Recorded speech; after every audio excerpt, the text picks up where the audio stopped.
Bismillahirrahmanirrahim. Alhamdulillahirabbil hamdan katsiran thayyiban barakan fih kama yuhibbu rabbuna wa yarda. Allahumma shalli wa sallim ala sayyidina Muhammad wa ala ali sayyidina Muhammad. Masih dipancarkan dari Jalan Masjid Silaturahim nomor 36 Kalimanggis, Cibubur, Bekasi, Radio Silaturahim dan juga Rasil TV untuk Islam yang satu. Assalamualaikum warahmatullahi wabarakatuh, ikhwan akhwat yang dirahmati Allah. Senang sekali di kesempatan ini kami bisa kembali menjumpai ikhwan akhwat dalam program acara Renungan di Bawah Naungan Al-Quran bersama guru kita Ustadz Hussein Alatas.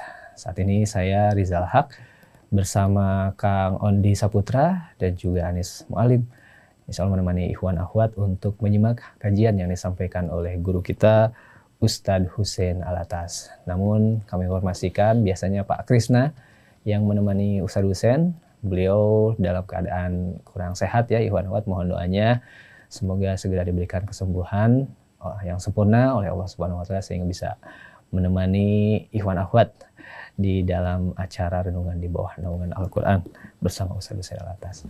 Ikhwan akhwat, di kesempatan ini kita akan mengkaji tema kebaikan yang kamu terima seluruhnya dari Allah, sedangkan keburukan dari dirimu sendiri. Demikian Ustaz ya.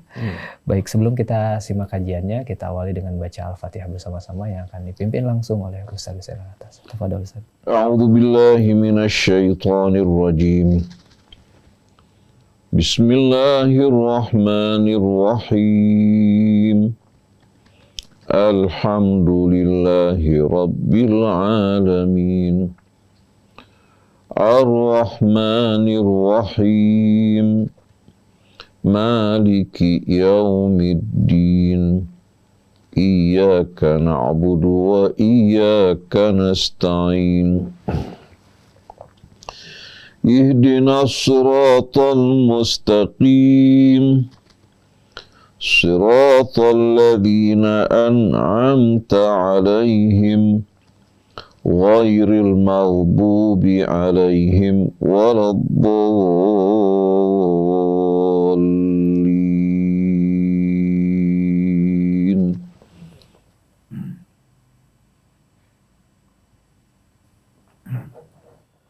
Bismillahirrahmanirrahim. Alhamdulillahi rabbil alamin. Allahumma salli wa sallim wa barik ala abdika wa rasulika Sayyidina wa nabiyyina Muhammadin wa alihi wa sahbihi wa sallim. Subhanaka la ilma lana illa ma 'allamtana. Innaka antal alimul hakim. Wala hawla wala quwwata illa billahil aliyyil azim. Allahumma atina min indika rahmah wa 'allimna min ladunka ilman nafi'a wanfa'na bima 'allamtana. Rabbana zidna ilman wa alhiqna bis salihin. Amma ba'du. Ikhwan akhwat pendengar pemirsa radio TV Silaturahim yang dirahmati Allah, Kang Rizal yang menemani kita pagi hari ini, Ondi beserta seluruh kerabat kerja di studio, Ustadz Abdul Hasan Asyadili, Ustadz Alfan Sunardi, kaum muslimin dan muslimat, kepada seluruh saudara-saudari kita sebangsa setanah air, bahkan seayah dan seibu. Assalamullahi alaikum jami'an wa rahmatullahi wabarakatuh.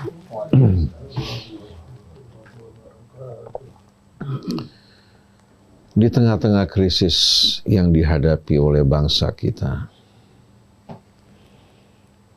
di tengah-tengah kemelut politik, di mana sebagian orang berlomba-lomba untuk meraih kesempatan, jabatan, demi meraih kesenangan dunia. Bukan untuk menjaga, melindungi kepentingan rakyat dan mesejahterakan mereka. Tapi mereka bersenang-senang di atas penderitaan rakyat mereka. Lapangan pekerjaan yang semakin sulit, harga kebutuhan pangan dan barang-barang pokok yang membumbung tinggi. Semua ini menimbulkan tanda tanya di hati masyarakat. Kenapa semua ini terjadi? Apa sebabnya? Al-Quran menjawab pertanyaan dan keluh kesah yang dirasakan oleh kita semua. Allah berfirman, "Ma asabaka min hasanatin fa min Allah, wa ma asabaka min sayyi'atin fa min nafsik, wa arsalnaka lin-nasi rasula wa kafa billahi syahida." Wahai manusia, apa saja yang kamu terima dari kebaikan, ketahuilah, semua itu dari Allah. Baik yang langsung kamu terima dari Allah tanpa perantara, atau yang kamu terima melalui sebab dan perantara-perantara makhluk yang hidup bersama kamu. Tanpa kehendak Allah, tanpa izin Allah tidak akan sampai pada kamu. Sebaliknya, wa ma asabaka min sayyi'atin fa min nafsik. Tapi keburukan yang menimpa kamu, sadarilah, sebenarnya semua itu berasal dari engkau. Wa arsalnaka lin-nasi rasula, dan kami mengutus engkau di tengah-tengah umat manusia sebagai rasul untuk menerangkan hakikat ini, memberikan bimbingan dan petunjuk bagi kalian bagaimana kalian dapat menjalani kehidupan dunia di atas jalan yang lurus, mencapai tujuan kalian di dunia maupun di hari akhir nanti, menjadi orang-orang yang selamat, menjadi orang-orang yang sukses. Wa kafa billahi syahida, dan cukup Allah sebagai saksi yang bersaksi akan kebenaran Rasulnya yang diutus di tengah-tengah kalian untuk kepentingan kalian, bukan untuk kepentingan Allah atau keuntungan Rasulnya. Bahkan beliau tidak meminta upah sedikit pun atas pekerjaan yang dilakukan. Qul la as'alukum alaihi ajr. Katakan, umumkan wahai Rasulullah, aku tidak meminta upah sedikit pun atas apa yang aku sampaikan pada kalian, yang semuanya untuk kepentingan kalian. In ajriya illa Allah. Upahku semuanya dari Allah, karena aku bekerja pada Allah, bukan bekerja pada kalian. Jadi aku ditugaskan oleh Allah untuk membawa hidayah ini bagi kalian, sedangkan upahku dari Allah, bukan dari kalian. Arti kedatangan Rasul bukan memberatkan manusia, justru rahmat bagi mereka. Membawa cahaya di tengah-tengah kegelapan hidup mereka, membawa solusi dari apa? Dari segala kesulitan yang mereka hadapi. Maka layak Rasul kita mendapatkan penilaian dari Allah Subhanahu wa taala, wa innaka la'ala khuluqin 'azim, dan sesuai dengan misi yang Allah tugaskan, wa ma arsalnaka illa rahmatan lil alamin. Nah, kita kembali pada ayat 79 dari suratun Nisa ini. Kebaikan apa saja yang kamu terima, semua berasal dari Allah. Sedangkan keburukan yang menimpa kamu, itu berasal dari dirimu sendiri. Amirul Mukminin Al-Imam Ali, ya, radhiyallahu anhu, pernah mengingatkan kita tentang hal ini. Beliau dalam beberapa bait mengingatkan kita. Apa yang beliau ucapkan melalui bait-bait syair ini adalah petikan dari ayat Allah. Dawa'uka fika wa ma tash'uru, wada'uka minka wa tastankiru. Wahai manusia, ketahuilah, obatmu sebetulnya ada pada dirimu, tapi kamu tidak rasakan, kamu tidak sadari. Wada'uka minka wa tastankiru, penyakitmu bersumber dari ulah perbuatanmu, tapi kamu ingkari. Bukan hanya mengingkari, bahkan mencari-cari kambing hitam untuk membenarkan perbuatan salahnya. Wa tahsabu nafsaka jirman saghira wa fikan tawal alamul akbaru. Kamu lihat diri kamu ini benda kecil yang tak berarti. Padahal justru dalam diri kamu terdapat rahasia alam yang begitu besar. Kenapa? Karena manusia bukan diciptakan untuk bumi dan apa yang terdapat di bumi. Diciptakan untuk Allah. Sedangkan yang di bumi diserahkan sebagai amanat oleh Allah kepada manusia. maka rendah dan hina sekali tujuan hidup manusia. Kalau dia hidup hanya untuk mengejar benda, materi, dan kepuasan hawa nafsu sesaat. Karena dia tidak diciptakan untuk ini. Dia diciptakan untuk Allah, sedangkan dunia diciptakan untuk mereka, untuk kita semua. Kenapa kita justru menjadi budak dan hamba dunia? Wa tahsabu nafsaka jirman shaghira. Kau pandang rendah dirimu dan kau pandang kecil.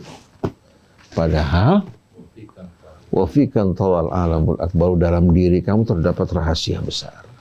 Allah ciptakan manusia agar mengenal Tuhannya, bersyukur kepadanya, hingga apa? Pada saat dia beribadah pada Allah, ibadahnya itu merupakan luapan rasa syukur, bukan keterpaksaan. Tapi justru seorang yang penuh ketergantungan pada Tuhannya, penuh rasa syukur dengan semua nikmat yang diterima. Nah, Allah berjanji bagi yang bersyukur, Allah akan tambahkan. Bagi mereka yang ingkar, Allah akan abaikan. La in syakartum la zidannakum wa la in kafartum inna adzabi la syadid. Dalam surat Fatir Allah berfirman, "Ma yaftahillahu lin-nasi min rahmatin fala mumsikalah. Wa ma yumsik fala mursila lahu." Kemudian ma yaftahillahu lin-nasi min rahmatin fala mumsika laha wa ma yumsik fala mursila lahu ba'di wa huwal azizul hakim. Apa saja yang Allah buka dari rahmatnya untuk hambanya, tidak ada seorang pun yang bisa menghentikan dan menahan. Kalau Allah ingin memberikan rahmatnya pada hambanya yang taat, yang berjalan di atas jalan yang lurus, walaupun seluruh makhluk menghalangi, mereka tidak akan mampu menghalangi rahmat Allah bagi hamba yang Allah kehendaki, yang mengikuti bimbingan petunjuknya berjalan di atas keridhaan. Tapi sebaliknya, wa ma yumsik, dan apabila Allah menahan rahmatnya dari seorang hamba dengan sendirinya yang ingkar, yang menentang Allah, yang tidak menghormati, menghargai kebesaran keagungan Allah, fala mursila lahu min ba'di. Walaupun seluruh makhluk berusaha untuk menghentikan boikot Allah, membuka rahmatnya, tidak ada seorang pun dari mereka yang kuasa, walaupun mereka bersama-sama. Lalu Allah tutup, wa huwal azizul hakim, dan dia yang maha perkasa lagi maha bijaksana. Artinya, walaupun Allah maha perkasa, tidak ada satupun makhluk yang kuasa untuk menentang Allah. Dia tidak sewenang-wenang seperti yang kita saksikan di tengah-tengah kehidupan manusia. Bila seorang punya kekuatan, dia akan berbuat aniaya dan sewenang-wenang. Dia maha perkasa, tapi maha bijaksana, di mana kehendak Allah itu tidak sewenang-wenang. Begitu pula perlakuan Allah terhadap hambanya. Malah yang ada, Kang Rizal, manusia bermaksiat, rahmat Allah dan rezekinya masih turun padanya. Manusia berpaling dari Allah, Allah memanggil dirinya seolah Allah yang butuh padanya, padahal dia yang butuh pada Allah. Rahmat Allah turun dari langit kepadanya, sedangkan maksiatnya naik ke sisi Allah Subhanahu wa ta'ala. Tapi manusia masih saja memfitnah Allah, menuduh Allah dengan tuduhan-tuduhan yang tidak benar, bahwa penderitaannya merupakan takdir Allah. Allah tidak pernah mentakdirkan orang menderita, tapi Allah takdirkan ini jalan, kalau tidak kalian ikuti, kalian keluar dari jalan kebahagiaan, jalan kesuksesan, jalan kemuliaan yang Allah tunjukkan, kalian tidak ikuti, maka kalian dengan sendirinya akan berjalan menuju kebinasaan dan kehancuran. Tapi Allah tidak pernah memaksa orang untuk berjalan di jalan kehancuran. Malah Allah berjanji, kalau seorang melangkah menuju Allah sejengkal, Allah akan menghampirinya satu hasta. Datang pada Allah satu hasta, Allah akan menghampirinya satu depa. Kalau dia berjalan, Allah akan berlari menjemput dirinya. Artinya rahmat Allah lebih cepat daripada kedatangan seorang hamba kepadanya. Tapi kenapa justru manusia masih berburuk sangka pada Allah? Siapa yang diikuti? Yang diikuti iblis. Ketika Allah menguji iblis, pada saat itu dia masih merupakan apa? Jin, belum dikutuk menjadi iblis yang terusir dari rahmat Allah, untuk sujud pada Adam. Kalau dia sujud pada saat itu, dia akan menjadi makhluk yang mulia. Tapi sayang, sombong dan irinya menolak dirinya untuk sujud pada Adam. Kemudian dia berkata di hadapan Allah setelah Allah menangguhkan dirinya sampai hari kiamat, Fabima aghwaytani, gara-gara kamu menyesatkan saya ya Allah. Fabima aghwaytani la aqudanna siratakal mustaqim. Aku akan duduk di setiap jalan lurus untuk menghalau orang yang mau jalan di sana. Thumma la'atiyannahum min baini aydihim wa min khalfihim wa an aymanihim wa an syama'ilihim wa la tajidu aktsarahum syakirin. Kemudian aku akan datangi mereka dari hadapan mereka, dari belakang, dari kanan, dari kirinya, hingga engkau menjumpai kebanyakan mereka tidak akan bersyukur. Artinya syaitan akan datang dari berbagai macam arah dan cara.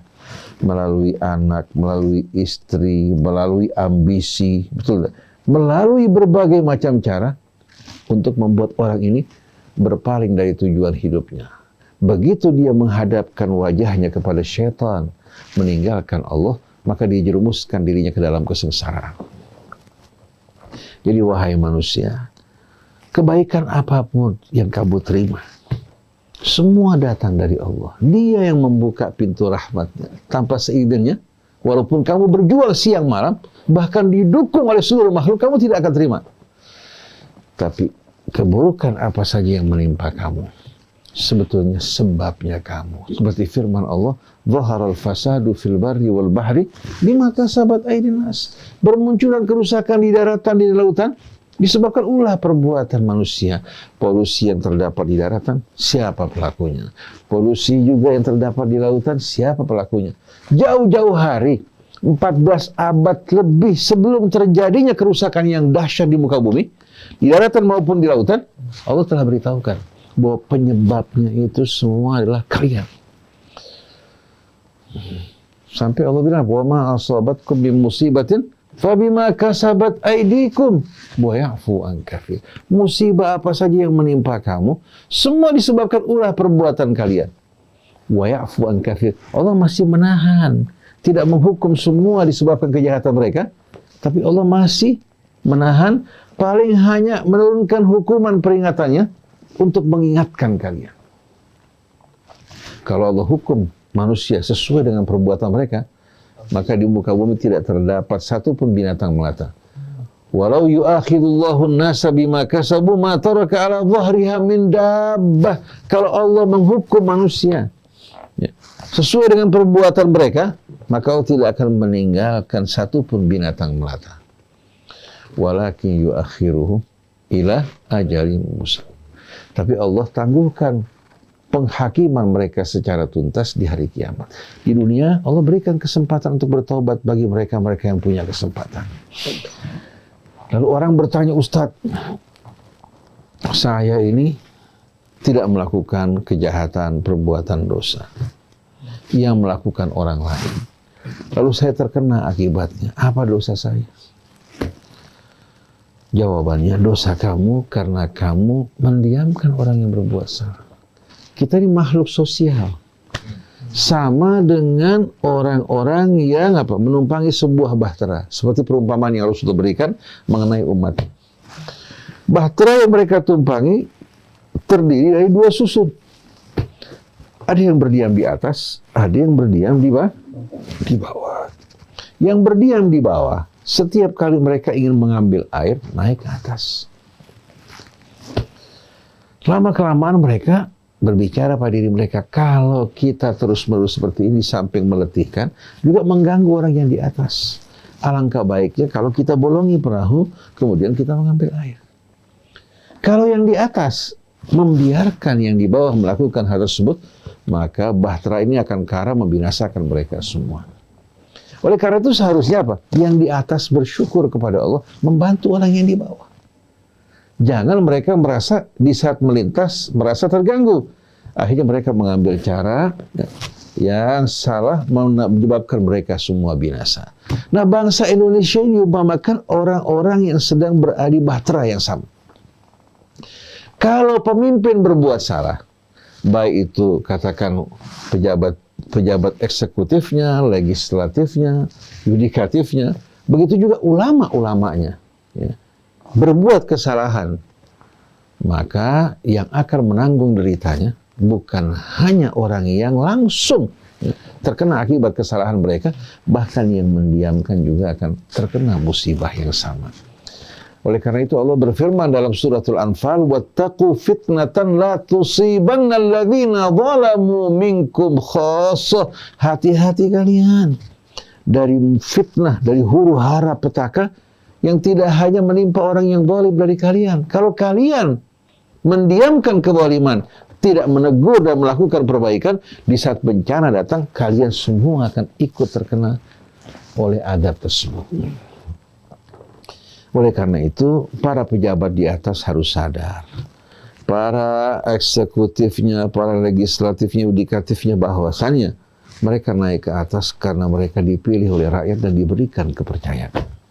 Kalau mereka tidak menjalankan amanat yang Allah berikan, kepercayaan yang diberikan oleh rakyat, lalu rakyatnya juga berdiam, berpangku tangan, mereka hanya mengurus diri mereka, bila bencana datang, maka akan merata.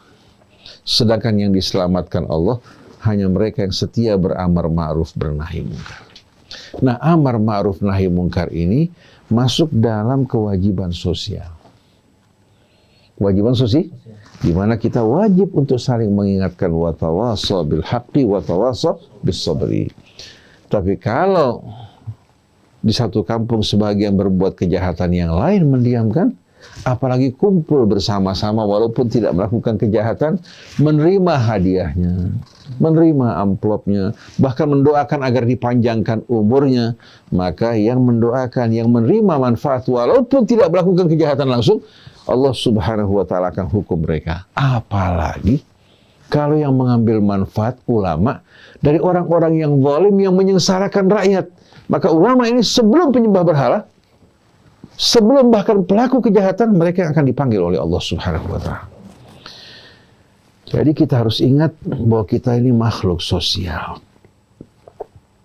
Maka kita wajib betul-betul saling menjaga. Apabila rakyat mengangkat seorang pemimpin, siapapun dia, kalau melihat pemimpinnya berbuat kesalahan, rakyat tidak boleh berdiam, harus bangkit menegur. Jangan sebagian rakyat yang diuntungkan karena berpihak kepada penguasa, mereka membela habis-habisan, sedangkan yang dirugikan mengkritik penguasa secara berlebih-lebihan dengan cara yang tidak benar, bukan melakukan perbaikan, tapi mengutuk dan melaknat. Maka dua-duanya tidak menjalankan tugas yang Allah amanatkan. Tapi kita ingin rakyat bersatu. Jangan terkotak-kotak menjadi pengikut partai, pengikut mazhab dan kelompok. Tapi bersatu dalam Islam, yang salah tegur, ya, yang baik berikan dukungan. Persis seperti ucapan Abu Bakar As-Siddiq radhiyallahu anhu. Ketika diangkat sebagai khalifah, dia mengatakan, saya ini dipilih oleh kalian sebagai pemimpin, tapi bukan orang yang terbaik dari kalian. Kalau saya lurus, dukung saya. Kalau saya bengkok, luruskan saya. Begitu juga Sayyidina Umar ketika naik, siapa yang akan meluruskan saya di saat saya bengkok? Abu Dhar keluar ke pedangnya, ana laka ya Amirul Mu'minin. Ini rakyat yang cerdas. Artinya Abu Dhar tidak akan takut untuk meluruskan yang salah walaupun apa? Nyawa sebagai taruhannya.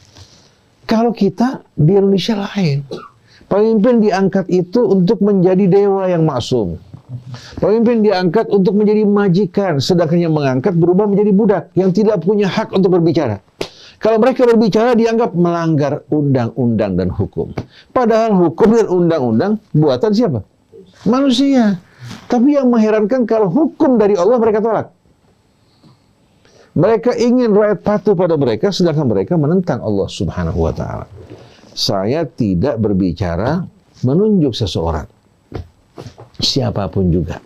Pemimpin yang akan datang, apabila rakyat memilihnya, kalau rakyat berdiam berpangku tangan, tidak melakukan kontrol, maka seorang yang tadinya adil bisa berubah menjadi seorang diktator. Tapi kalau rakyat kontrol dengan baik, ya, maka para diktator tidak akan punya tempat pada kursi-kursi mereka untuk melakukan kejahatan. Jadi sebetulnya kerusakan yang terjadi pada bangsa kita, pada kekayaan alam negeri kita yang dirampas, kalau bukan karena apa? Kerjasama, kolaborasi orang kita bersama orang-orang luar, mana mungkin? Yang membuat negara tergadai, kehilangan kedaulatan kemerdekaannya, juga kolaborasi antara sebagian orang-orang kita dengan kepentingan-kepentingan asing. Sampai kita betul-betul hanya bisa menggeleng-gelengkan kepala Pada saat kita menyaksikan bahwa pejabat yang seharusnya melindungi rakyat berkolaborasi dengan oligarki, dengan kepentingan asing untuk menyengsarakan bangsa mereka sendiri. Lalu pertanyaannya, apa Anda tidak takut pada Allah? Berapa lama Anda akan hidup di dunia? Rata-rata umat Nabi kita hanya 60-70 tahun. Mereka mengatakan ada yang 80-90 tahun. Apabila Anda mencapai usia tersebut, maka kehidupan Anda sebetulnya penderitaan. Napas yang tersengal-sengal, penyakit yang mulai menggerogoti kita, gairah hidup yang betul-betul mulai menurun. Apakah ini hidup? Hidup yang indah itu hidup bersama Allah, berjalan di atas rel istiqamah, sesuai dengan nurani, tidak merasa bersalah karena berbuat aniaya. Karena kalau kita berbuat kejahatan, hati kita akan menderita. Mungkin Anda mengatakan bahwa ini tidak tepat. Coba tanya diri Anda pada saat Anda sendiri. Di saat menyaksikan orang-orang yang menderita dan sengsara. Di saat menyaksikan korban-korban dari kebijakan seorang pemimpin yang mengakibatkan negara bersama bangsa terjerumus dalam kondisi yang betul-betul mengenaskan. Apakah tidak takut di hari kemudian nanti? Di saat Allah Subhanahu wa Ta'ala memanggil kalian, di mana kekuasaan, kedudukan, harta, anak, keluarga tak mampu untuk menyelamatkan kita. Bahkan tidak usah jauh-jauh, begitu kita meninggal dunia, harta kita sudah tidak memiliki harga lagi.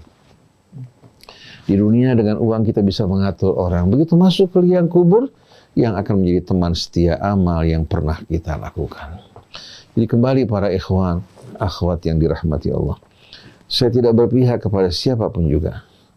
Tidak mendukung rakyat secara membuta dengan setiap perbuatan yang mereka lakukan.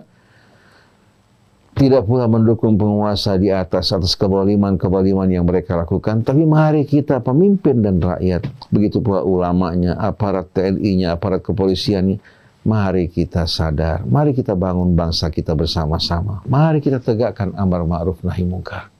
Mari persiapkan bekal kita untuk menghadap hari akhir nanti. Saya merasa kalau dulu di bawah 40-an, kita bangun pagi, kita punya rencana macam-macam. Bahkan di malam hari yang belum kita selesaikan, kita mulai berpikir untuk hari esok kita bakal mengerjakan ini itu. Tapi sekarang, kalau kita malam tidur, kita merasa apakah besok kita akan dibangunkan? Apa kita akan langsung menghadap ke hadapan Allah?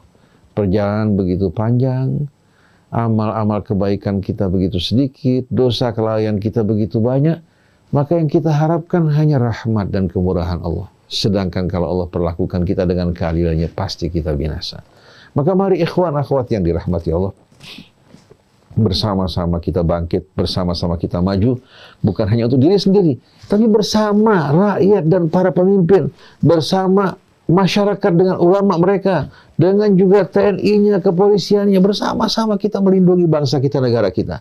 Mudah-mudahan pada pemilihan berikutnya, Allah akan pilih seorang yang betul-betul takut kepada Allah, cinta kepada rakyatnya, melakukan perbaikan, dan juga rakyatnya sadar melakukan kontrol terhadap pemimpin mereka. Siapa saja dari pemimpin mereka yang melakukan tindakan yang tidak benar, rakyat betul-betul menuntut untuk ditegakkan keadilan tanpa pandang bulu. Mudah-mudahan Allah limpahkan rahmatnya, keberkahannya atas kita semua, ampuni dosa-dosa kita, dan menjadikan kita pada hari-hari berikutnya lebih baik daripada hari sebelumnya, menjadi orang yang selalu sadar, cinta pada kebajikan, melakukan amal-amal soleh, beramar ma'ruf, bernahi mungkar, dan semua itu dengan mengharapkan ridha Allah Subhanahu wa Ta'ala. Subhanakallahumma wa bihamdik, asyhadu an la ilaha illallah wa la syarikalah, wa asyhadu anna Muhammadan abduhu wa rasuluh, wa astaghfiruka wa atubu ilaik, wal afu minkum. Wassalamualaikum warahmatullahi wabarakatuh. Baik, demikianlah ikhwan akhwat yang dirahmati Allah, renungan di bawah naungan Al-Quran bersama Ustaz Husain. Di kesempatan ini tadi mengambil tema kebaikan yang kamu terima seluruhnya dari Allah, dan sedangkan keburukan yang menimpa dirimu dari dirimu sendiri. Semoga ikhwan akhwat dari kajian yang disampaikan oleh Ustaz Husain di kesempatan ini memberikan manfaat, hikmah, dan juga ibrah untuk kita semua. Kita akhiri, dan saya Rizal Haq bersama teman-teman yang bertugas, ada Bang Ondi dan juga Bang Anis. Juga di studio ada Ustadz Alfan dan Ustadz Abul Hasan Asadili. Undur diri. Wassalamualaikum warahmatullahi wabarakatuh. Waalaikumsalam.